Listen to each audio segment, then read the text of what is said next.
Para começar, a defesa de Daniel Vorcaro oficializou a sua proposta de delação premiada e enviou à Polícia Federal e à Procuradoria-Geral da República provas mais robustas e informações mais relevantes sobre o escândalo do Banco Master.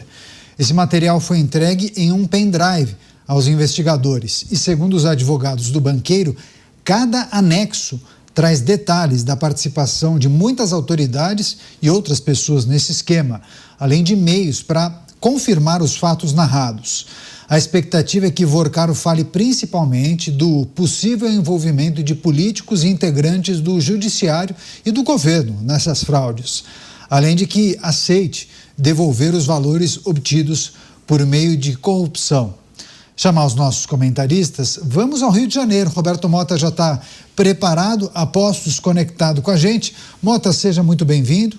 Uma ótima noite a você. Uma informação de bastidor indica que eles entregaram uma proposta, parece que essa primeira proposta não foi aceita, e aí eles mudaram alguma coisa e agora entregaram uma nova proposta em um pendrive com informações adicionais.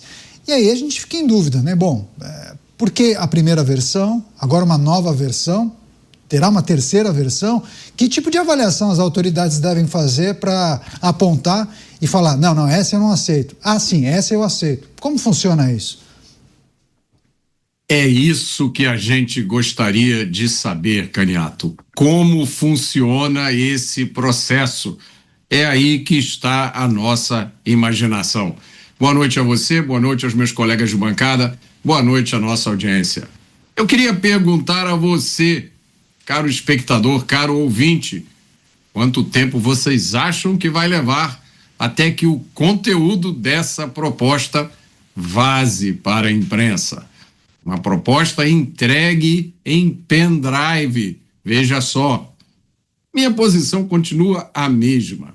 Eu sou cético quanto à capacidade dessa delação premiada de colaborar para que a verdadeira justiça seja feita, especialmente num caso que envolve tantas autoridades que estão de forma direta ou indireta ligadas ao próprio processo de delação. Pois é, acho que o Luiz Felipe Dávila também já está conectado a postos com a gente, vai refletir a respeito dessa delação. Dávila, seja bem-vindo, uma ótima noite a você. Nós estamos já falando há muitas semanas, né, sobre a delação de Daniel Vorcaro.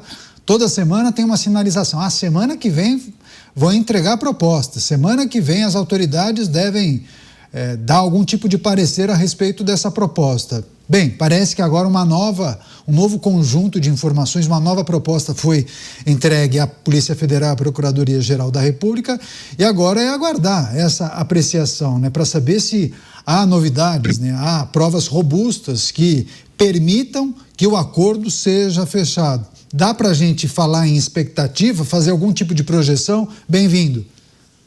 Boa noite, Caniato. Boa noite, Mota, Beraldo, Musa e a nossa querida audiência. Não dá para esperar nada neste momento, Caniato. É um momento de que precisa ter cautela.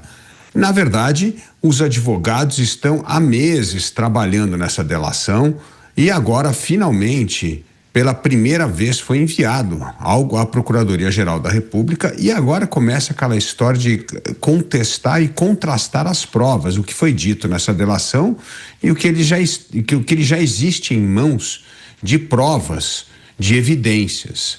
Se for mais ou menos a mesma coisa, a delação não caminha, não vai para frente. Agora, se realmente a delação ajudar a conectar os pontos, aí sim abre espaço para que essa delação de Vorcaro faça o que deveria fazer, revelar as entranhas do maior esquema de fraude financeira do Brasil. E é preciso esclarecer, Caniato, porque nós precisamos mudar, fortalecer a regulação do sistema financeiro. E cada vez que você tem uma fraude e realmente essa investigação vá a fundo, não é só para explorar midiaticamente, mas para entender as falhas do sistema e melhorar a regulação, isso é algo de extrema importância para o Brasil. Afinal de contas, uma das coisas que ainda resiste com grande credibilidade no país é justamente o sistema financeiro brasileiro. Por isso, a delação deve acontecer, não sabemos em que base, qual é a perspectiva que temos de envolvimento de determinadas pessoas, é preciso checar as provas, mas ela pode ser muito importante para melhorar a parte de fiscalização do sistema financeiro. Cristiano Beraldo também já está preparado, conectado com a gente. Beraldo, seja bem-vindo, uma ótima noite a você. Beraldo, mais uma vez, no estúdio da Jovem Pan em Brasília. Beraldo, há alguns caminhos possíveis, né? Fechar a delação ser validada, não fechar a delação, as autoridades entenderem que não há informações robustas, né? Novidades no caso, e há a possibilidade de fechar com uma instituição e a outra não validar, por exemplo. Sinal verde da Polícia Federal, mas sinal vermelho da Procuradoria-Geral da República e do STF. Enfim, o que é preciso considerar, o que é mais importante se atentar nesse processo? Bem-vindo. Boa noite, Caniato. Boa noite, Dávila, Mota, Musa. Boa noite, audiência que prestigia diariamente os Pingos nos Is. Caniato, primeiro vamos separar dois assuntos sobre o caso Master. Uma coisa é entender como é que o Master chegou onde chegou. Um pequeno banco, um banco que estava quebrado, foi comprado por alguém sem absolutamente nenhuma experiência no mercado financeiro, e esse banco, então, conseguiu autorizações, quer dizer, houve resistência, depois houve autorização, e a coisa foi indo, e ao longo do processo, as relações dos órgãos fiscalizadores com o Banco Master e as suas estruturas que irrigavam de dinheiro ali a operação do banco, tudo aquilo deveria ter sido fiscalizado. Havia sinais de que o próprio estilo de vida de Daniel Vorcaro era incompatível com um banco da mesma categoria. Só que isso passou batido. Então, nós temos um problema importante de fiscalização. O Dávila trouxe, né, que o mercado financeiro é um dos mercados mais eficientes, bem regulados e tal. Eu tenho uma opinião um pouco diferente da do Dávila, porque, olhando de fora, eu vejo o mercado financeiro fazer muitas coisas que me soam estranhas. A relação, primeiro começa que pesquisa eleitoral no Brasil ser financiada por banco. A troco de quê? Que banco tem que financiar pesquisa eleitoral? Aí você vai ver com essa grande inclusão no mercado, especialmente de corretoras que houve no Brasil nos últimos anos, as pessoas começaram a ter um dinheirinho, aí começaram a descobrir que poderiam investir e tal, só que essas pessoas, boa parte delas tem reclamações profundas, porque são orientadas a fazerem determinadas operações de compra e venda de ativos financeiros, depois tomam prejuízo e não tem um responsável.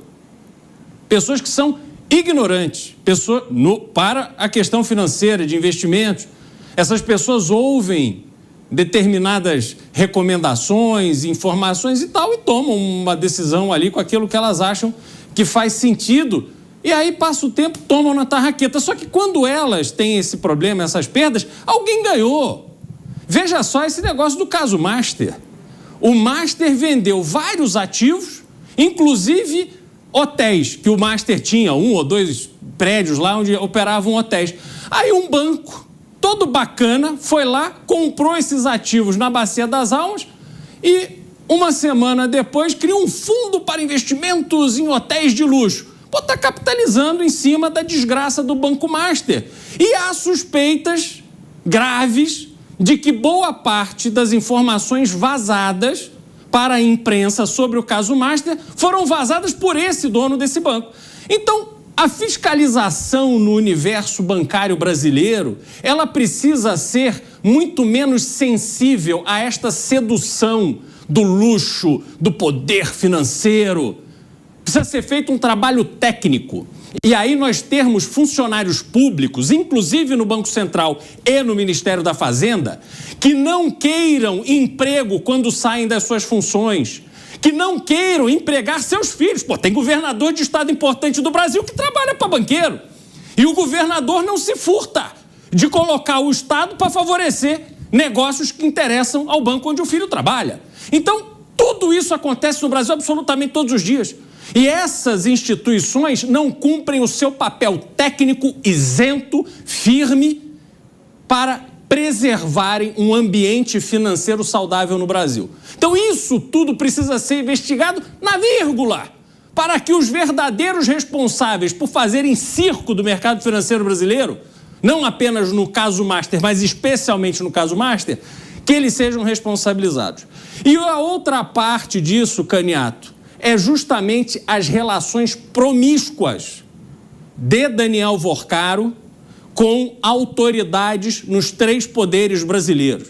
Não adianta o governo ficar apontando o dedinho, sendo que quem recebeu Daniel Vorcaro fora da agenda foi o presidente da República, levado pelo seu amigo da vida inteira, que foi preso, expedido, mandado de prisão contra ele na Lava Jato, porque foi pego fazendo coisa que não devia.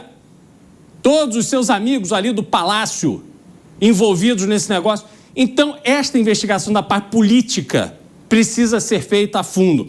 E a delação de Daniel Vorcaro tem que tratar destes 2 temas. E a gente torce para que os responsáveis por aceitar receber as informações ou negociar o recebimento de informações adicionais ao que já foi descoberto, em troca de algum benefício de redução de pena e por aí vai, que esses órgãos façam aquilo que eles precisam fazer de forma isenta e técnica.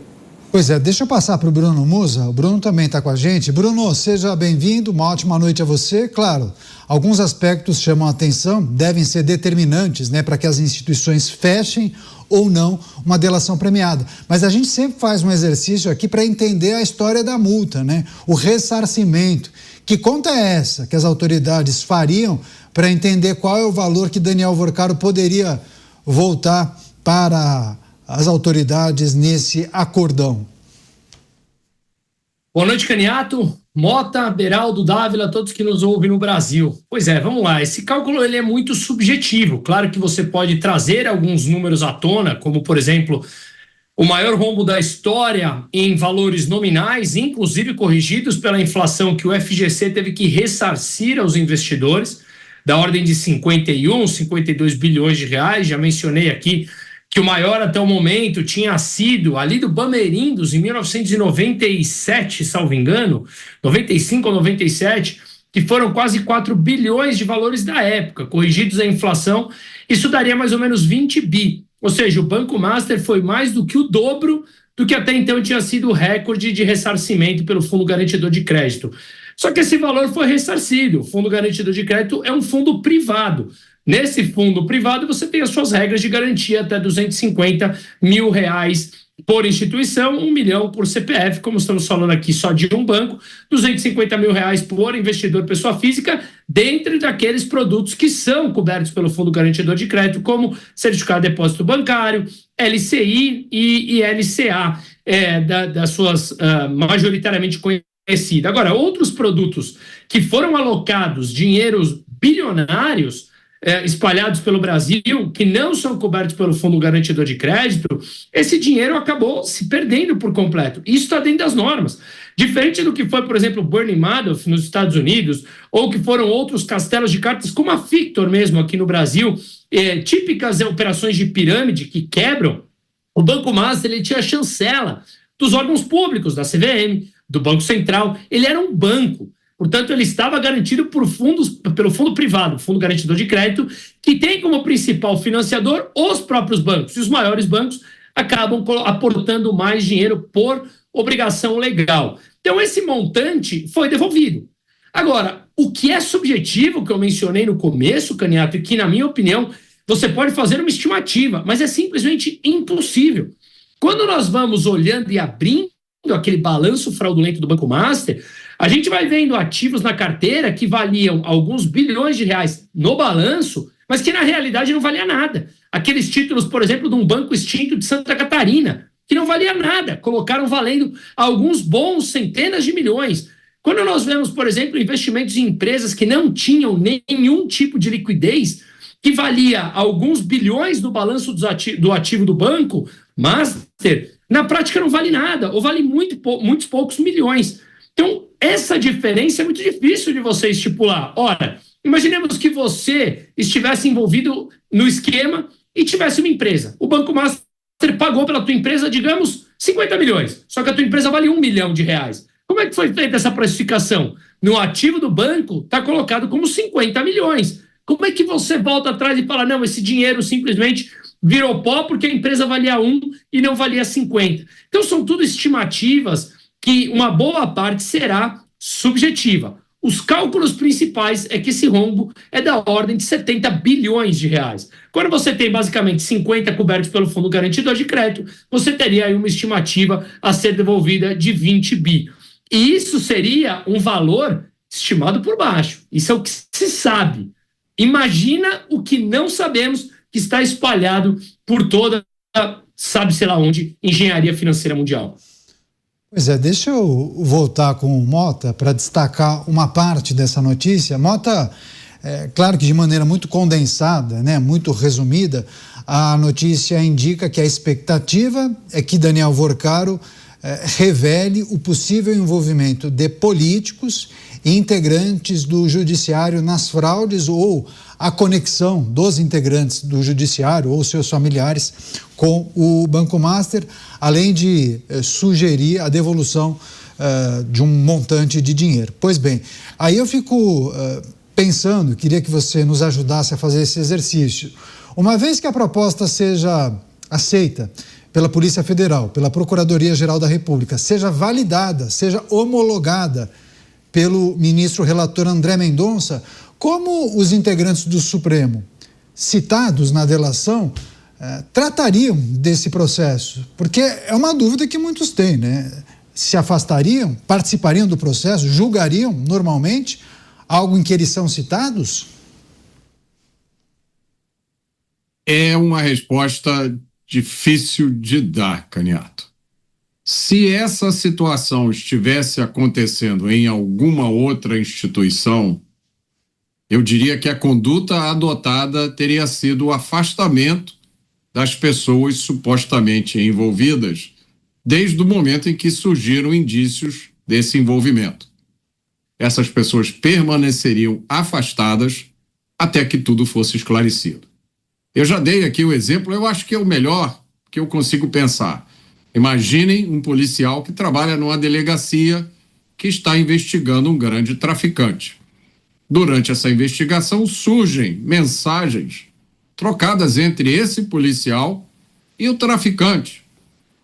Qual seria a chance desse policial continuar no cargo, na delegacia, participando dessa investigação? Zero. Ele provavelmente, no minuto seguinte da descoberta dessas mensagens, seria afastado. Não é que ele fosse considerado culpado ou condenado, nada disso. Ele seria afastado preventivamente. Eu tenho certeza que o Ministério Público ia pedir isso. Não haveria nenhuma hesitação e seria a coisa certa a se fazer. Porque o policial não pode, se ele foi mencionado numa troca de mensagens com traficantes, se existe a suspeita de que ele trocou mensagens com o traficante ou de alguma forma tinha algum entendimento ou algum negócio, ele não pode continuar lotado na delegacia que está encarregada da investigação. O que nós temos nesse momento é uma situação similar, guardadas as devidas proporções. Autoridades foram mencionadas em troca de mensagens fartamente divulgadas pelas mídias. E nada aconteceu. Essas autoridades continuam nos mesmos cargos, exercendo os mesmos poderes, fazem parte da mesma corte que está encarregada da investigação, do julgamento, do processo, do caso do Banco Master. Então, em cima dessa situação, o cidadão comum não tem como imaginar uma solução para esse dilema. É impossível caber na nossa imaginação uma situação em que esse banqueiro, na sua delação, incrimine autoridades que fazem parte da instituição que vai decidir se aceita ou não essa delação e que depois vai julgar pessoas envolvidas na delação. Isso é um dilema que o cidadão comum não consegue resolver e nem os juristas, porque eu já fiz essa pergunta a inúmeros grandes juristas brasileiros, nenhum deles tem a resposta para essa charada.